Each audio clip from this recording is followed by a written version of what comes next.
I'm going to kick off the presentation. Welcome to the fall conference.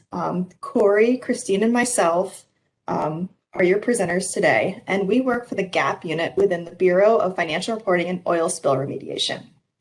One of our primary responsibilities is preparing annual and interim financial statements in accordance with generally accepted accounting principles, otherwise commonly known as GAAP.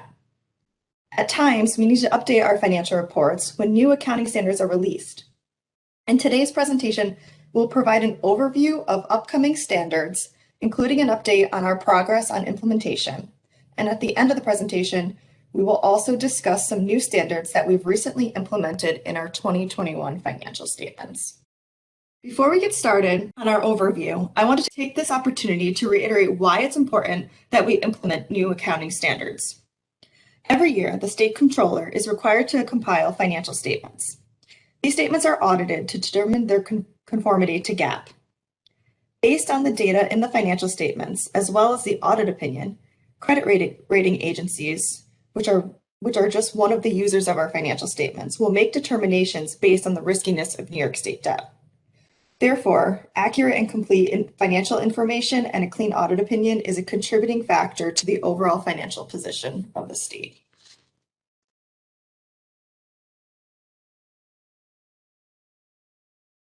The Governmental Accounting Standards Board, more commonly known as the GASB, is the governing body and the responsible party for making updates and changes to GAAP for state and local governments.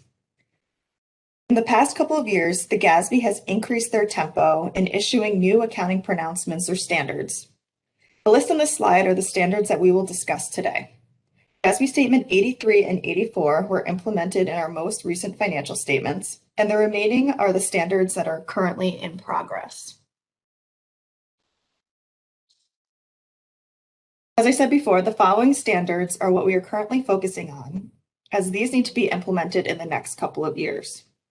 All three of these standards create new accounting for lease and lease-like agreements. The reason I say lease and lease-like is because the required reporting for all three of these types of agreements are similar. In situations where we are the lessee in these agreements, or in other words, we are paying to use an asset for a period of time, New York State must now recognize a long-term liability on our financial statements, and in addition, we must also recognize a right-to-use asset. We've also lumped these agreements together in the same implementation project because all of these three require us to review contracts to identify if we have any of these types of agreements.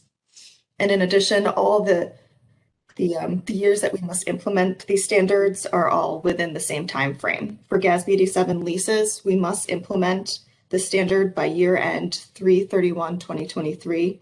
And for GASB Statement 94 and 96, we must implement them for year end 3/31/2024.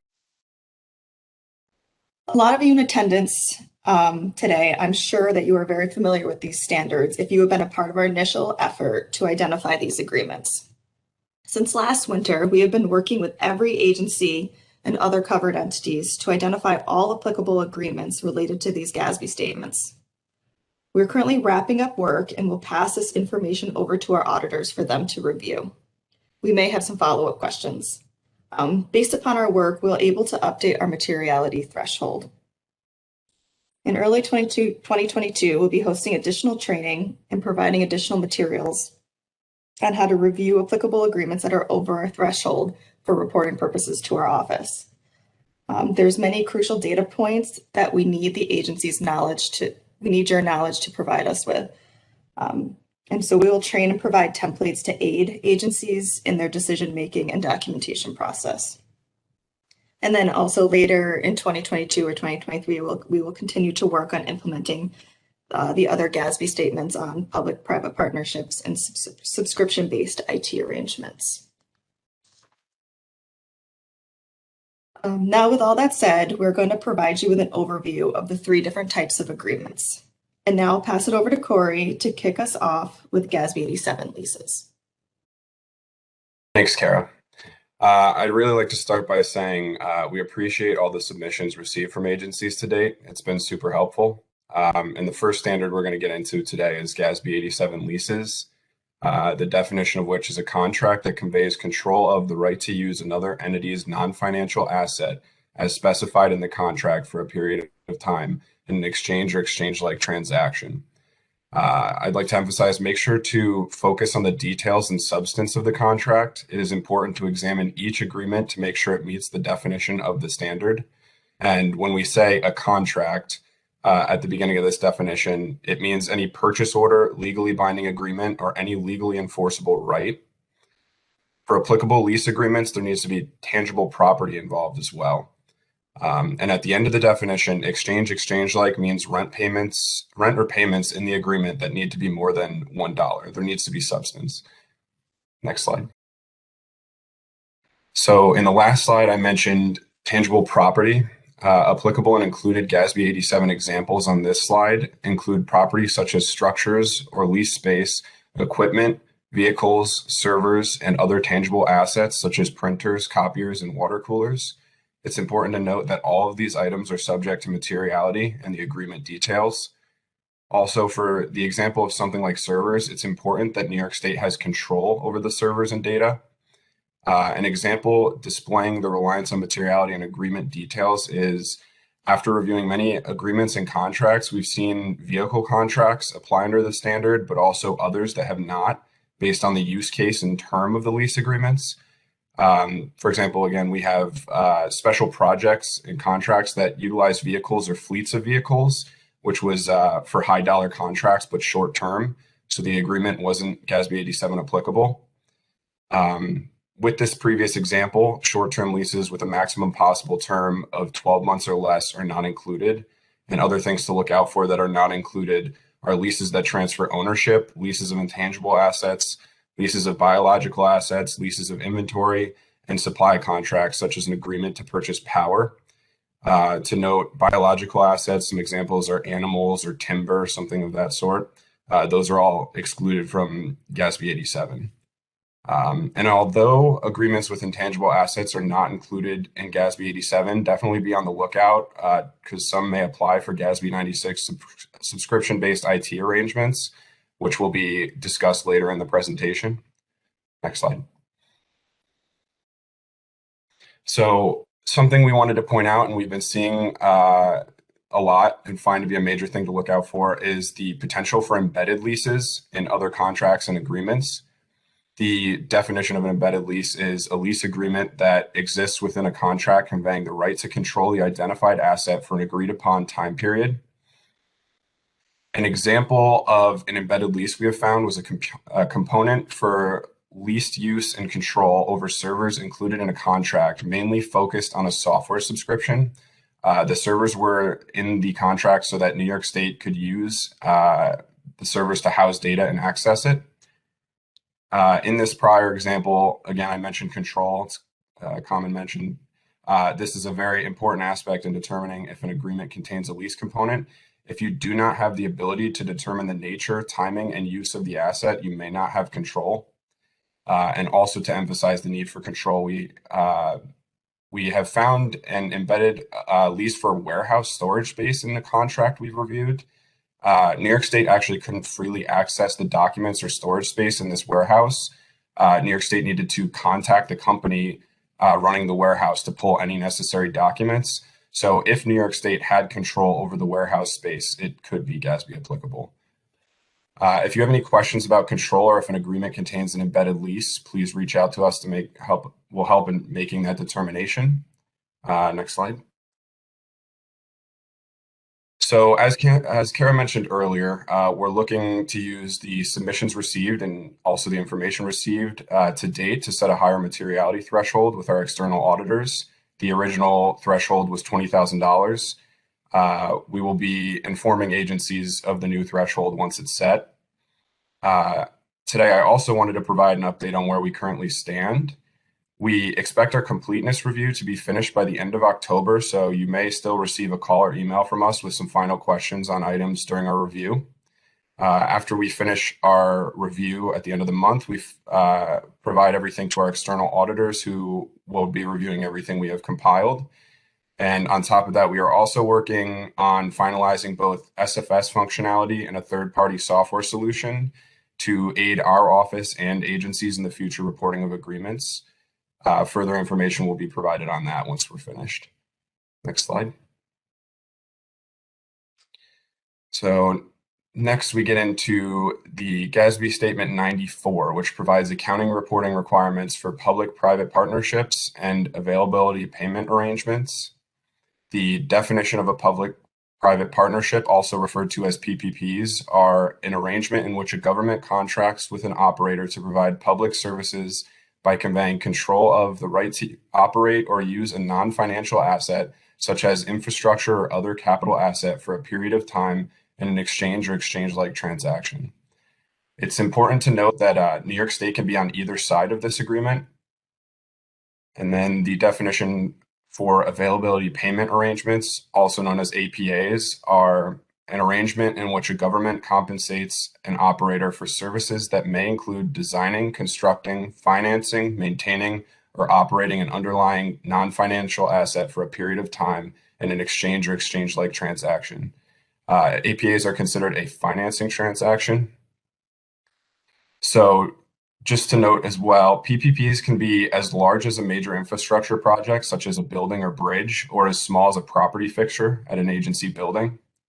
And the biggest difference between PPPs and APAs is how the transferee or operator is reimbursed. We will continue to provide assistance and information on these agreements, so definitely continue to reach out if you think you have one of these agreements. Next slide. So another type of PPP is a service concession arrangement, or SCA. And it is a type of PPP that meets all of the following conditions. One being the operator collects and is compensated by fees from third parties. Two, the transfer determines or has the ability to modify or approve which services the operator is required to provide, to whom the operator is required to provide the services, and the prices or rates that can be charged for the services.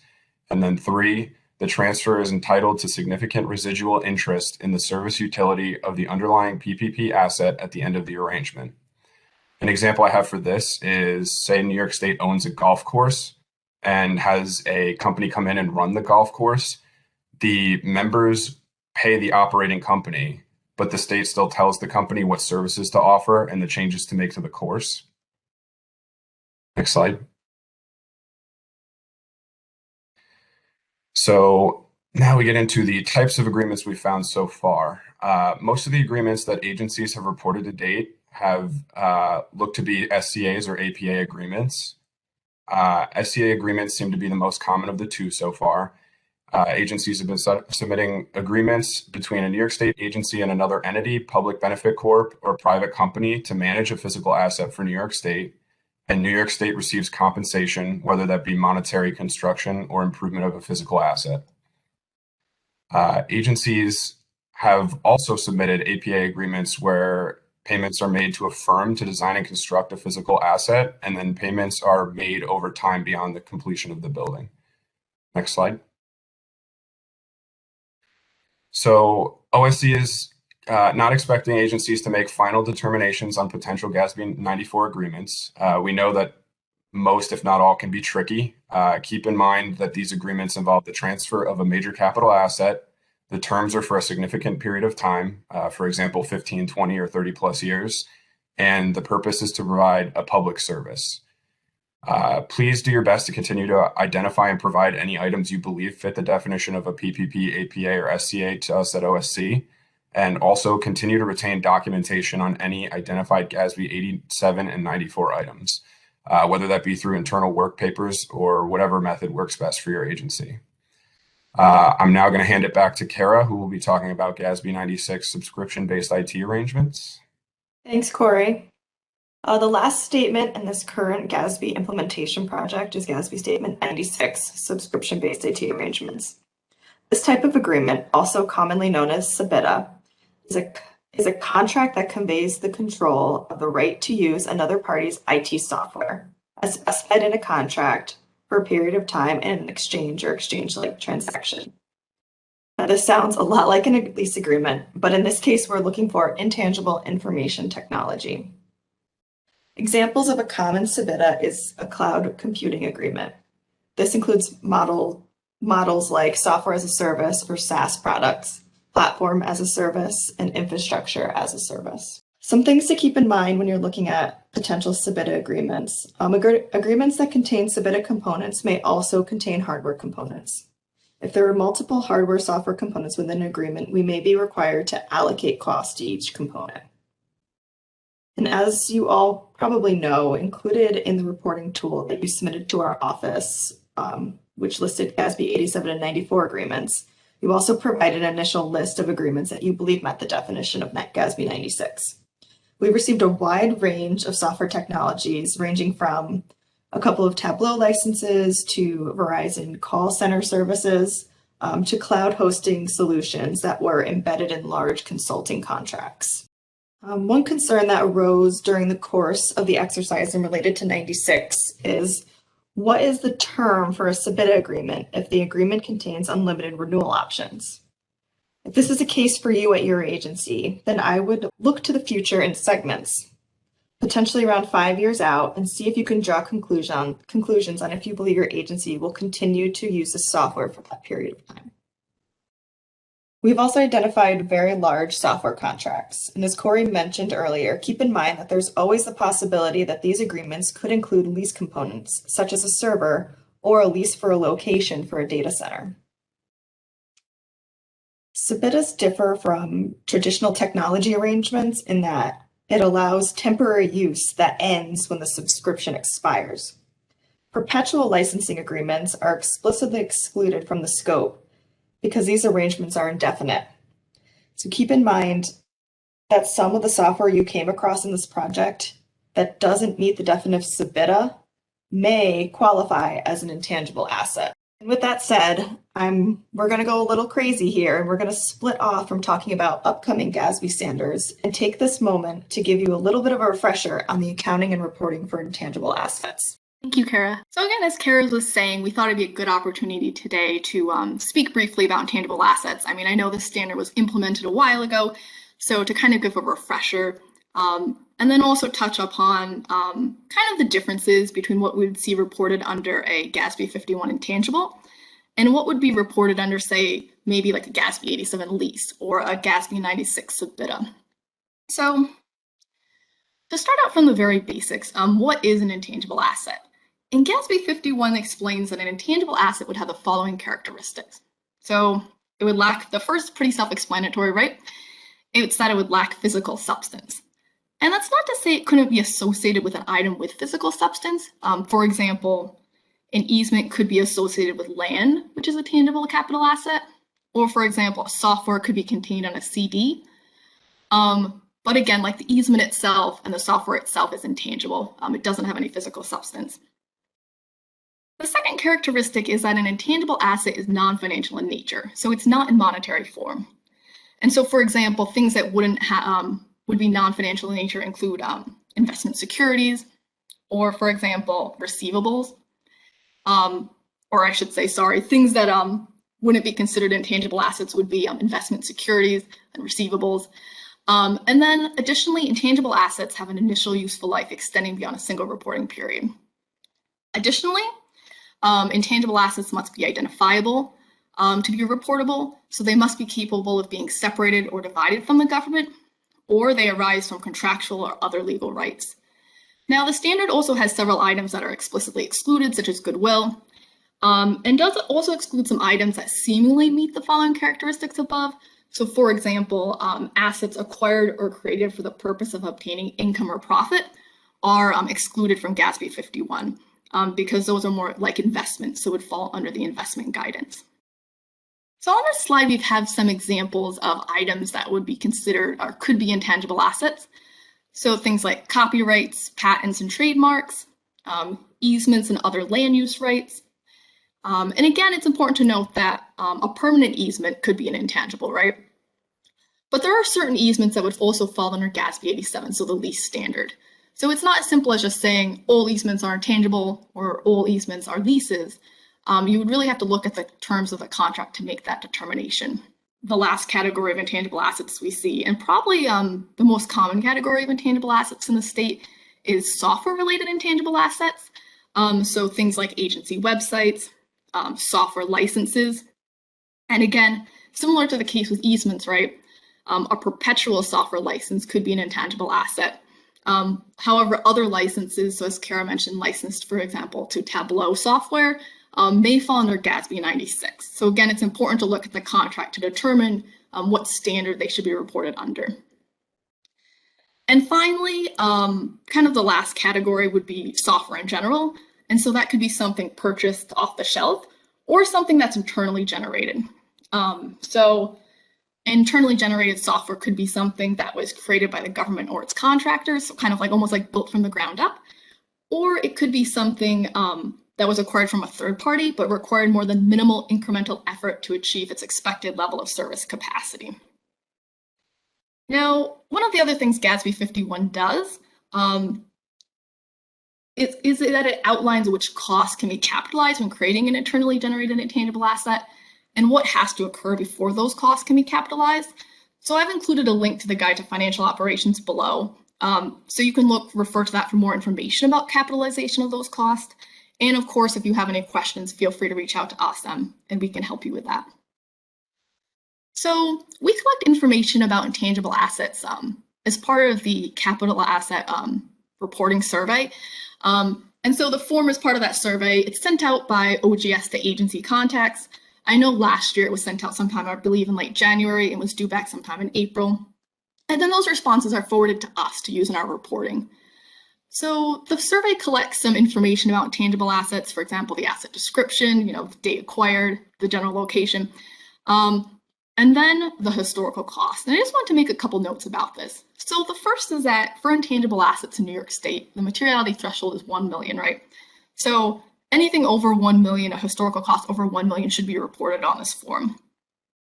Another note about the historical cost is what you should be reporting in this box is, again, the historical cost from last year, plus or minus any additions or deletions on the current fiscal year. So one question I've got in the past was, say, last year we had an intangible asset and it was, just making it up, but the historical cost was 2 million. And this year nothing has changed, it's still 2 million. Should I be putting 0 in that box? And I would say no, we ask that you continue to report the historical cost. So if there hasn't been any changes, you should still continue to report the amount from last year.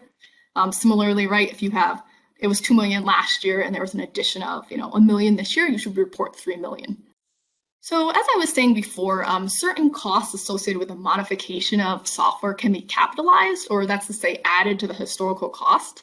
But to be capitalized, an addition would have to result in one of the following. So it would have to result in an increase in functionality.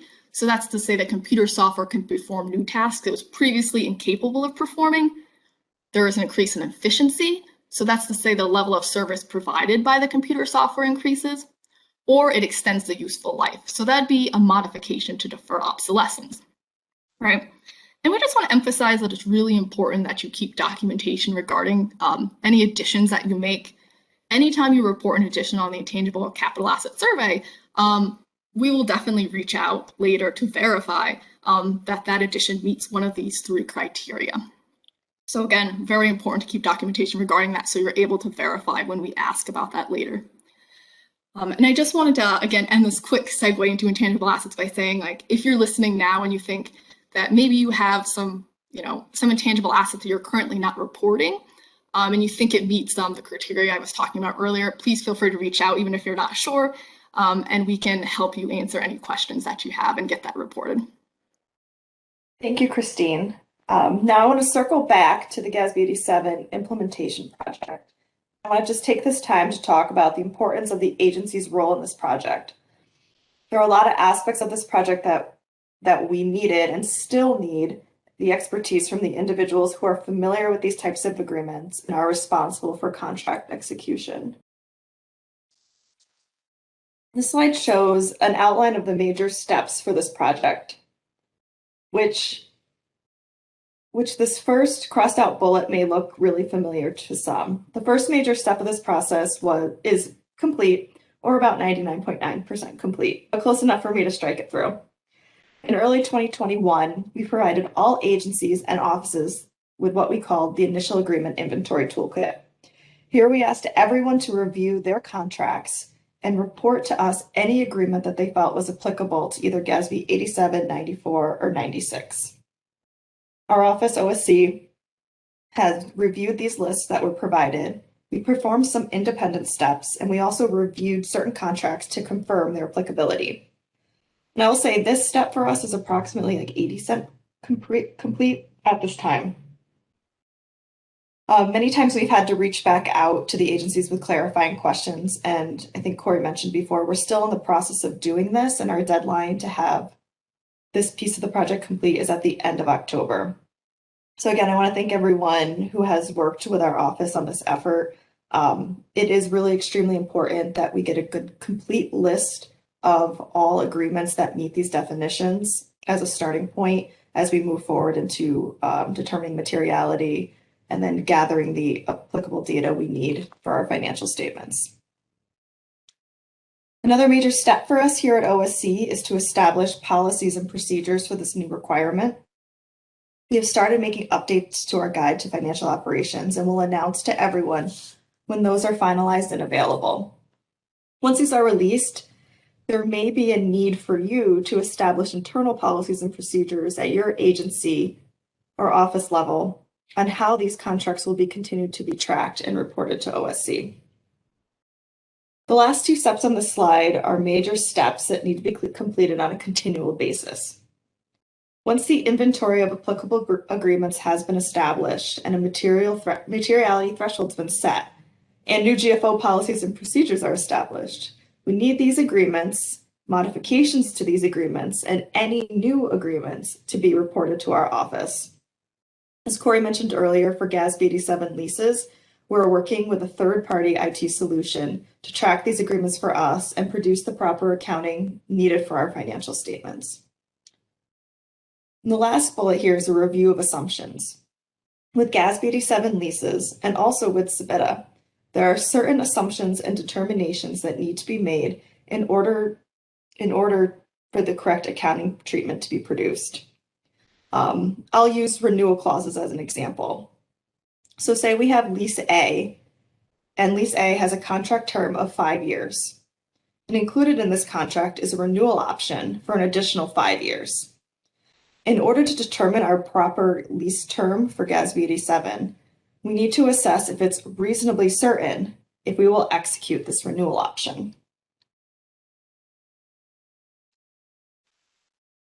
So reasonably certain is a high threshold of probability that must be met to include optional lease payments and terms in the measurement of a lease asset and liability.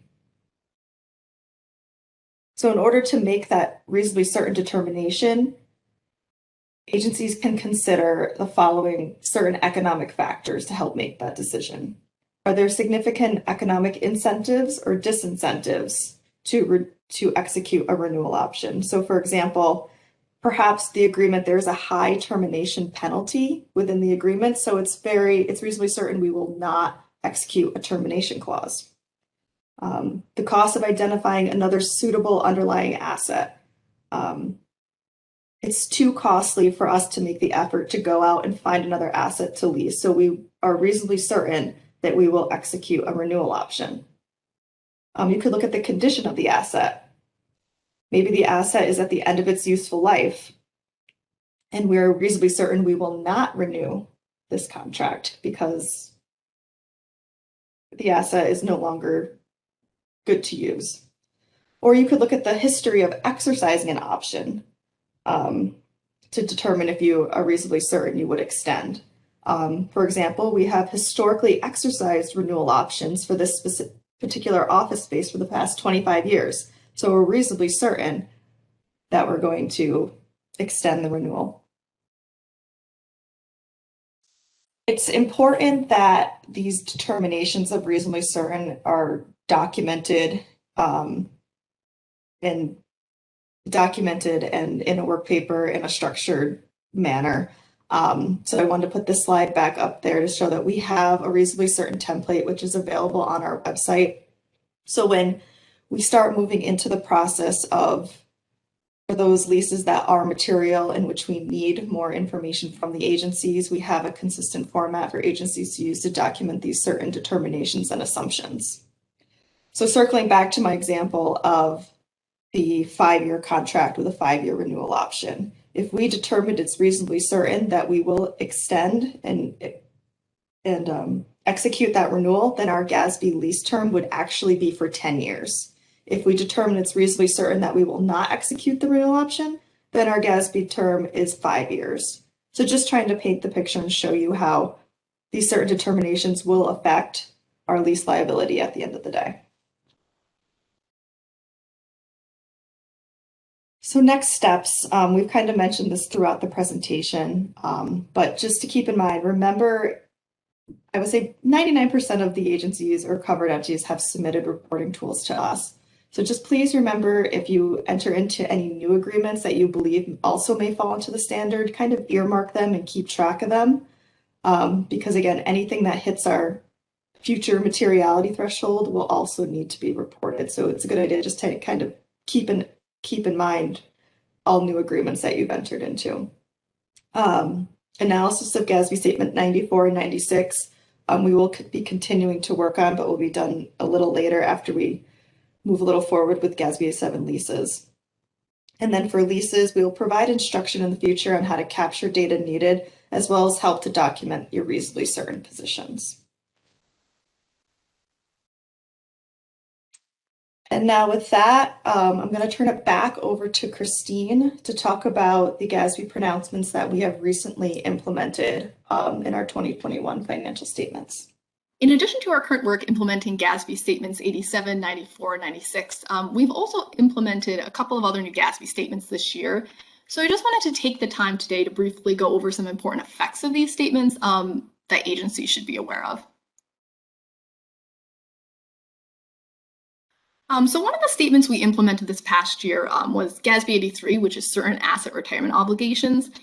And so to start out from the very basics on what is an asset retirement obligation or an ARO, and GASB 83 defines an ARO as a legally enforceable liability associated with the retirement of a tangible capital asset. And so that can include liabilities related to retirement of a tangible capital asset, disposal of a replaced part of a tangible capital asset, or even environmental remediation associated with the retirement of a tangible capital asset. So essentially, right, an ARO is an amount of money you will have a legal obligation to pay in the future to retire a tangible capital asset or related to the retirement of a tangible capital asset. An example of an ARO they use in the standard is, for example, the decommissioning of a nuclear reactor, right? So that's obviously not something that you can just toss in the trash, right? There are certain activities, I imagine, related to this asset's retirement that are probably outlined in law somewhere that entity with that asset, with that nuclear reactor, would be legally required to perform. Now, a couple of things to point out about this definition is that you see it's associated with the retirement of a tangible capital asset. And that means permanent retirement, right? So that asset may have been, recycled, sold, or otherwise just disposed of, but it was permanently removed from service. So that's to say an ARO wouldn't result from like the temporary idling of an asset or something along those lines. Additionally, it's also important to note that AROs only result from normal operations of an asset. So they don't arise from things like accidents or any kind of disaster, misuse of an asset in any way. So I think a good way to understand that is, right, in most cases, barring any change in law, for example, you should know when you purchase an asset, you could reasonably know that that asset would have an ARO, that you would have to pay this money to retire it. If there was no way of predicting it, so for example, you couldn't really predict an accident or something like that, then it would most likely fall under the guidance of another standard. So as I was saying earlier, AROs are legally enforceable. And in the GASB standard, that's referred to as an external obligating event. And so that can include one of the following. For example, approval of federal, state, or local laws or regulations, creation of a legally binding contract, or, for example, issuance of a court judgment. So an ARO does not simply result from a plan to dispose of an asset, right? There has to be that legally enforceable liability. It has to be legally enforceable. So on this slide, we've included some examples of items which could have associated AROs, and then some examples of items which do not fall under the scope of GASB 83. And again, this isn't a comprehensive list, but just some examples. So things like nuclear reactors, I know, petroleum bulk storage tanks could possibly have AROS, X-ray machines, certain laboratory equipment, sewage treatment plants and water treatment plants, and then dams. Examples of items which don't fall under the scope of GASB 83 are, as I said earlier, obligations that arise solely from a plan to dispose of a tangible capital asset, because as I said, there has to be that, it has to be a legally enforceable liability. You need that external obligating event. Other examples, landfill closure and post-closure care obligations, obligations associated with capital asset maintenance, and then obligations related to pollution remediation, such as asbestos removal, due to other than normal operation of an asset. Again, because AROS can only result from normal operation of an asset. So AROS should be recognized when they're reasonably estimatable, and then also when the liability is incurred. And so to be incurred, there has to be both an external obligating event, so that like legal obligation we talked about earlier, right? Like a federal, state, local law regulation or a contract. And then there also has to be an internal obligating event. And the internal obligating event can vary depending on the asset. So for example, in the case of contamination-related AROs, the occurrence of contamination would be that internal obligating event. If you purchased an asset with already has an ARO, the acquisition of that asset would be the internal obligating event. In a lot of cases, that's just simply going to be related to the incurrence of the liability. So in many instances, placing an asset into service will be that internal obligating event to recognize the ARO. AROs should be initially valued at the best estimate of the current value of outlays expected to be incurred. So, when you look at your estimate, the facilities, the equipment, the services that comprise your estimate, if they were all acquired at the end of the reporting period, what would that amount be? And then also that ARO liability has to be annually evaluated annually for adjustments. So it has to be both adjusted for inflation and deflation, and then evaluated for other changes. So for example, it could go up or down.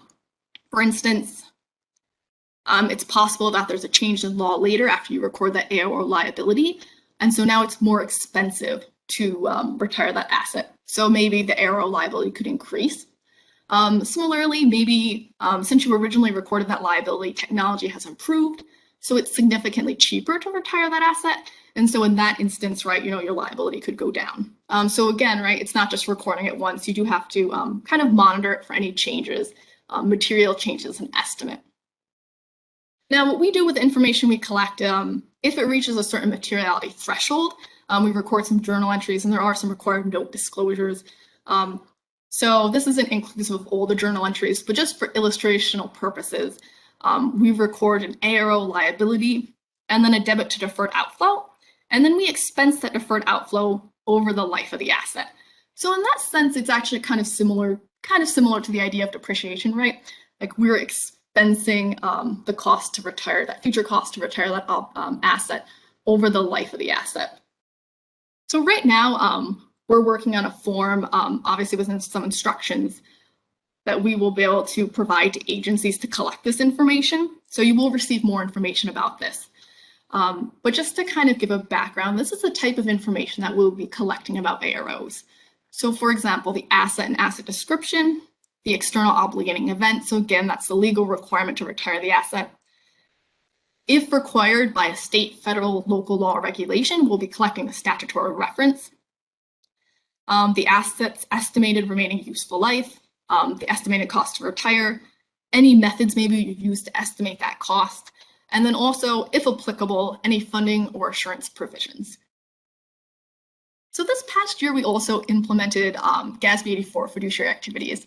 So I'm not going to go really into the specific details of the standard today, but I did want to talk briefly about one of the effects it's had on our reporting. And again, I did want to preface this by saying this is the effect on our reporting. So I imagine it's not affecting anything on the agency operations side. And this isn't similar to some of the other statements we talked about earlier, where we're going to be, there's any additional information you're now required to report to us in any sense. But we did want you to be aware of the change. So essentially, right, the intent of GASB 84 was to enhance guidance regarding identification and reporting of fiduciary activities. So, for example, what could be considered a fiduciary fund? And one of the biggest results in our reporting was kind of the movement, or as maybe it's more correct to say, now these former agency funds, so that's funds that begin with a 6, are now reported differently than they were in the past. So some of these funds are now still fiduciary funds. So for example, 60150 is a fiduciary fund, now a custodial fund. But some of the funds are now reported with the governmental funds. So for example, fund 60901, which is our MMIS escrow fund, is reported with the general fund. As a result of this change, we've had to do an increased number of eliminations to make sure we're not duplicating revenues and expenditures within these funds or within these fund groups. With that being said, again, this is just a change in our reporting process. Now we have these, former agency funds possibly reporting differently than they were in the past. So it won't affect anything on the agency operations side, but we do ask that you let us know if there are any change in processes that affect movement between a fund beginning with a 6. So for example, as I said earlier, like 60901 and a governmental fund. So for example, fund 10050, because we may need to take on an additional elimination to account for that change. So again, we did want to thank you for taking the time to attend this presentation today. On this slide, we have, again, some contact information, again, some group email boxes, and then our own individual emails. I know sometimes it's hard to know, maybe you have a question you're not sure who to reach out to, but don't hesitate to just email any of these email addresses with your question if you're not sure, and we can make sure that we get your question to the right person. Now, if anybody has questions, please feel free to send it in the chat box. We do have one question, and I'll read it. It's from Mary. And did the SUNY administration system provide this information? I believe she's talking about the initial reporting tool for GASB 87, 94, and 96 on behalf of the the campuses. And one of our counterparts that's helping with the project did actually answer Mary. So hopefully you saw the answer in the chat box. But so SUNY, for reporting purposes for our office, is we report them as an enterprise fund. And SUNY actually has their own audited financial statements completed. So as a result of our implementation of those standards, we are not including SUNY for our purposes, but the SUNY system should be implementing that on their own. And then as a result, they will provide their statements to us for us to include within our CAFR for year end. Well, as Christine said, after this presentation, if you come up with questions that you wish you asked, you have our contact information. Please do not hesitate to reach out to Christine Correa directly or to one of our shared mailboxes that we have listed. We're always willing to work with you and help answer any questions you have.